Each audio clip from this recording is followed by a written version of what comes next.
जर मी तुम्हाला सांगितलं की स्टॉक मार्केटमध्ये स्टॉक्स वॉचलिस्टमध्ये ॲड करणं तितकंच सोपं आहे जितकं तुम्ही ॲमेझॉन, मिंत्रा, फ्लिपकार्टवरती जेव्हा सेल येतो तेव्हा एखादा आयटम तुम्ही वॉचलिस्टमध्ये ॲड करता.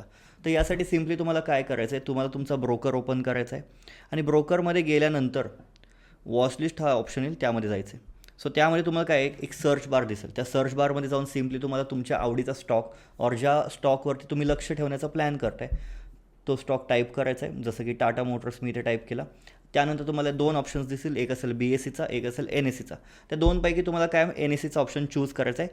प्लस बटनवरती क्लिक केल्यानंतर डायरेक्ट तो स्टॉक तुमच्या वॉचलिस्टमध्ये ॲड झालेला असेल. त्यानंतर सपोज तुम्हाला ते एखादी इंडेक्स ॲड करायची आहे तुमच्या वॉचलिस्टमध्ये, जसं की निफ्टी 50. सेम प्रोसेस राहील. सर्च बारमध्ये आपण जाणार, निफ्टी 50 ते आपण सर्च करणार. त्यानंतर इंडायसेस म्हणून निफ्टी 50 हा ऑप्शन दिसेल, त्याच्या प्लस बटनवरती क्लिक करून तुम्हाला सिम्पली ती पर्टिक्युलर इंडायसेस तुमच्या वॉचलिस्टमध्ये ॲड करायची आहे. आता सपोज एखादा मला आय टी सेक्टरमधला स्टॉक ॲड करायचा आहे माझ्या वॉचलिस्टमध्ये, तर मी काय करणार, सिम्पली अगेन सर्च बारमध्ये जाणार, विप्रो असं मी टाईप करेल आणि त्यानंतर बी एस सी आणि एन एस सी असे दोन ऑप्शन्स दिसतील, ज्यापैकी मी एन एस सी चूज करेल. आणि इतकं सोपं आहे तुमची वॉचलिस्ट क्रिएट करणं. वॉचलिस्ट बनवणं यासाठी इम्पॉर्टंट आहे बिकॉज ज्या स्टॉक्सवरती तुम्हाला लक्ष ठेवायचं आहे त्या स्टॉक्सची एक लिस्ट तुमच्याकडे असेल तर तुम्हाला त्याचं बिहेवियर, त्याचे सेंटिमेंट्स समजून जातात.